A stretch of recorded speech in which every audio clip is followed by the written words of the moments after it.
Let's talk second and third trimester. I haven't done a pregnancy update in a long time, but I'm down to the wire. I have about 4 weeks left till I give birth, which is insane. I will be 36 weeks on Monday. I'm filming this on a Saturday. My due date is July 24th. So with all that being said, I've been praying about what it looks like to be the mother that God has called me to be.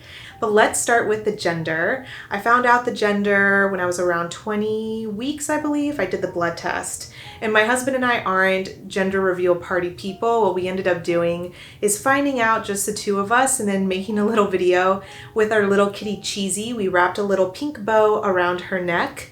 And then we had her come out from one of the rooms and we just threw a bunch of pink confetti everywhere and we found out that we are having a girl. So we're really excited. I actually had my baby shower during my second trimester as well. I had it around 6 months in mid-April because my sister-in-law was in town. She wanted to be a part of it and help plan it, which was so sweet of her.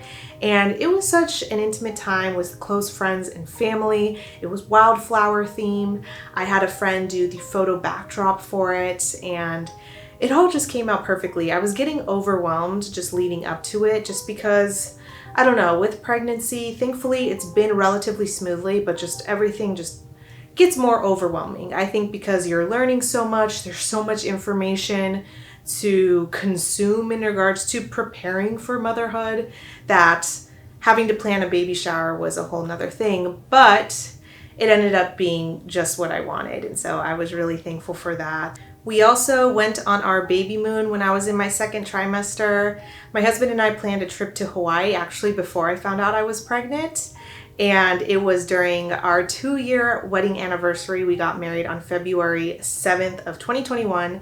And so it ended up being an anniversary trip / Babymoon. We went to Kauai and it was just so incredible to take time to slow down, to be present, to just take in God's creation. I've never been to Kauai. Being able to explore and experience the beaches and the scenic routes and the mountains and all of the greenery, there were parts that looked so much like a jungle and it was just so gorgeous. I'm glad we did it early in my second trimester because now that I've hit third trimester and I'm in the swing of things, I've gotten way slower and things just get more uncomfortable. My stomach's growing bigger at a rapid pace. I get hot all the time. I get night sweats. It's also hard because it's summertime right now, and so even just planning out what to wear, I just want to wear loose clothing and I just feel like I get hot all the time. And then the fatigue hits you and shortness of breath. So lots of fun things, but it's been a huge blessing. And I got into a new mom's, I don't want to call it a Bible study because we're doing more of a devotional from this book, Risen Motherhood. It's by Emily Jensen and Laura Wiffler. I really recommend this book, so I'll leave it in the description below. But essentially, they tie in the gospel to motherhood and different challenges and highs and lows that you go through when you're experiencing motherhood, whether that's being a mom that works full-time in an office environment, or if you're a full-time stay-at-home mom. All of these things that we can stress about and get consumed by or feel insecure about, they touch on it in this book, but they bring it back to the truth of the gospel and who God is, God's truth. And there was a quote in here, if I can find it, that really stood out to me. It says here, "Until Christ returns, mothers have the mission of duplicating life and being fruitful through the Great Commission by the power of the Holy Spirit. Our mothering should point our husbands, children, churches, and communities toward knowing and loving the same gospel we love. We are to make the best use of the time we have, aligning our lives to God's design laid out in His Word." I feel like that perfectly sums it up because as mothers, we have a unique calling to pray for our babies in the womb and out of the womb. And right now, as God is developing this baby girl, I pray for her. When I think about just this dark world that we're living in today, all of the confusions and the deception and the lies, and even living in a world where gender is a spectrum and women can be men and men can be women. All of these things that do not make any sense, that are contrary to God's design for humanity. It just scares me. And so I pray for her each day. I pray that God gives me the wisdom and the guidance to raise this baby girl the way He wants me to raise her. And so I just encourage you to get this book. Also, let me know what season of life you are in, if you are pregnant like me, or maybe you have a few kids, or maybe you are still single and you're wanting to become a mother. What are some things God is teaching you? What is some life advice you could give me as well as I prepare for motherhood with my first baby? I would love to hear your thoughts in the comments below. I also wanted to give a little nursery sneak peek because all of her main components are in. Let's start with her crib / rocking chair. Her rocking chair is super comfortable. I actually got this one at an online store called Modern Nursery. I randomly stumbled upon it, and I actually got a gift card for Modern Nursery from my baby shower, so I was able to purchase this with that gift card, and it's actually really comfy. And then the crib is from Crate & Barrel. The mattress is also from Crate & Barrel. It's apparently breathable and waterproof, and it feels really comfy. So hopefully it will be for our baby girl. But let's see, I have a lot of cat toys in here as well because our kitty thinks this is her room. But I really like how this looks. We also got this mobile, I think it's called mobile, that will go above her crib as well. I purchased this on Amazon. It has lots of pretty little stars and clouds, and I think it ties nicely with the room, along with her dresser that we recently purchased as well from Wayfair, and then her mirror. Then we have her little diaper trash can over there, as well as a sound machine. And my cousin recently gave me this baby's first year book. It's so pretty, and let me open it up just to show you guys some of the different things in here that I will be filling out. So you can add pictures of her, a letter to you before we met you, before you were born. I love this, so I can't wait to start filling this out as well.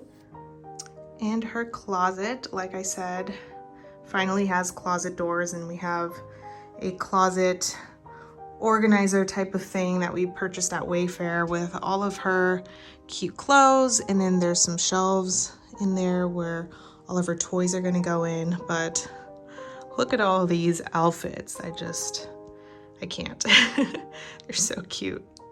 And then last but not least, one of my favorite pieces is this little teddy bear hamper that I got from my baby shower. A few of my friends pitched in to get this for me, and it's so cute. It ties in nicely with the room. So things are coming along. It's starting to look more like a nursery now, but I still have a lot of things to either bring in from the garage, like her play mat, and there's a few other things, as well as just buying more essentials for diaper changing, like a diaper changing pad and all of that. But let me know your thoughts if you are building a nursery yourself, or if there are essentials you recommend. Leave them in the comments below as well. I started reading Ephesians about a month ago, and I've been taking it chapter by chapter, just reading it slowly. I love this book of the Bible. And when I started chapter 1, I was praying to God, just asking Him to reveal what He wants me to meditate on, if there's anything that He wants me to really focus in on. And I came to the verse starting at verse 16, so chapter 1, verse 16. And Paul is praying for the people of Ephesus, and he says here, "I do not cease to give thanks for you, remembering you in my prayers, that the God of our Lord Jesus Christ, the Father of glory, may give you the spirit of wisdom and of revelation in the knowledge of Him, having the eyes of your hearts enlightened, that you may know what is the hope to which He has called you, what are the riches of His glorious inheritance in the saints." His glorious inheritance in the saints really stood out to me, and I love how the commentary in my Bible laid it out for me. It says here, "The inheritance here is not the Christian's inheritance, but his, God's. This indicates how precious His people are to God. They are, so to speak, what He looks forward to enjoying forever." Paul piles up power words to express the immeasurable greatness of God's power, working in great might toward believers. It was just so humbling to realize that God delights in us when we choose to follow Him, when we choose to have a personal relationship with Him and accept Him into our hearts, into our lives. And He came down to this earth to save us from our brokenness, from our wickedness, from our selfishness. And when I think about the size of the earth and how small it is compared to, let's say, the sun, how small it is compared to the Milky Way galaxy and all of the other galaxies that exist, it's just incredible to see how God cares about us living inside of this planet called Earth. And when you think about it, we are not even an ant compared to how great God is. We're just a speck. And God still delights in us and wants to fight for us. And so I just want to encourage all mothers out there, whether they're about to have a baby or they have children or whatever stage in motherhood you are in right now, God has a great calling for you, and He just wants to continue to show you that He's going to use you in the mundane. He's going to use you when it's hard. He's going to use you when life gets tough and you feel like all the work you're doing gets unnoticed. God cares, God sees us, and He knows our hearts, and He just wants us to be open to what His Spirit has for us. And Paul's prayer is so powerful. And when I think about what it looks like for God to say, I want to be in relationship with you. I came to die on the cross to give you a second chance at a new life. It humbles me. So with that being said, thank you so much for watching. Hopefully this gave you some encouragement as well, no matter what season you are in. And of course, I want all my videos to point to God and His truth and remind you to just grow in His Word and pray to God each day. Ask Him how He wants to use you in the day-to-day, because we can get so lost in our routines. We can get so lost and distracted in the here and now and what's right in front of us that it's hard to see the big picture. And I pray this for myself too. I ask God to just really take away all the distractions, especially in these last few weeks of just preparing for labor and delivery. I just want to slow down and just be ready for what God has for me in this new season. And so I pray that for you as well. Don't forget to subscribe for more faith-based content in the next few weeks. It always fluctuates, but I love creating content for you guys.